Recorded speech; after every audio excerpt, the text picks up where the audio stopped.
आता अजित पवार यांच्या विमान अपघाताचं सत्य समोर येणार. हा निव्वळ अपघात की अजून काही? सगळ्या अफवांना आळा बसणार आणि अपघाताचं खरं कारण समोर येणार.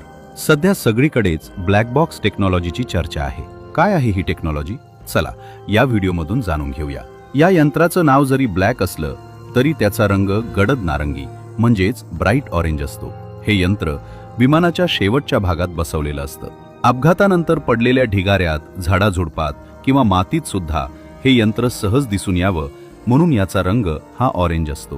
हे यंत्र म्हणजेच विमान अपघातातील महत्त्वाचा पुरावा मानला जातो. हे यंत्र कसं काम करतं? ब्लॅक बॉक्समध्ये 2 स्वतंत्र उपकरणे असतात जी विमानाची खडानखडा माहिती साठवतात. त्यातील पहिलं यंत्र म्हणजे CVR कॉकपिट व्हॉइस रेकॉर्डर. हे उपकरण विमानातील सर्व व्हॉइस रेकॉर्ड करण्याचं काम करतं. त्यामुळे अपघाताच्या वेळी पायलट यांचं कंट्रोल टॉवरशी काही बोलणं झालं होतं का किंवा अपघातापूर्वी त्यांनी काही इशारा दिला होता का याची माहिती मिळते आणि त्यावरून नेमका अपघात कशामुळे झाला याचा अंदाज बांधता येतो. या यंत्रातील दुसरं उपकरण म्हणजे FDR फ्लाइट डेटा रेकॉर्डर. हे उपकरण विमानातील सगळा तांत्रिक डेटा स्टोअर करण्याचं काम करतं.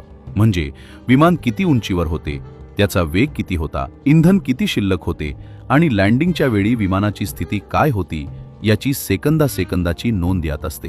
सुमारे 80 पेक्षा जास्त तांत्रिक बाबींचा डेटा यात सुरक्षित राहतो. या डेटाच्या आधारे अपघाताचं कारण स्पष्ट होऊ शकतं. आता तुम्हाला प्रश्न पडला असेल की एवढा मोठा स्फोट होऊनही हे उपकरण सुरक्षित असेल का? नक्कीच असेल, कारण हे यंत्र पोलाद आणि टायटॅनियम पासून बनवलेले असतं. त्यामुळे 1100 अंश सेल्सिअस एवढ्या तापमानात ते 1 तास जरी जळत राहिलं तरी त्याचा डेटा सुरक्षित असतो. समजा विमान पाण्यात क्रॅश झालं तरी हे यंत्र अल्ट्रासॉनिक सिग्नल सोडतं, ज्याच्या मदतीने या यंत्राचा शोध घेता येतो. त्यामुळे या यंत्राच्या मदतीने आता अजितदादांच्या विमान अपघाताचं सत्य लवकरच समोर येईल.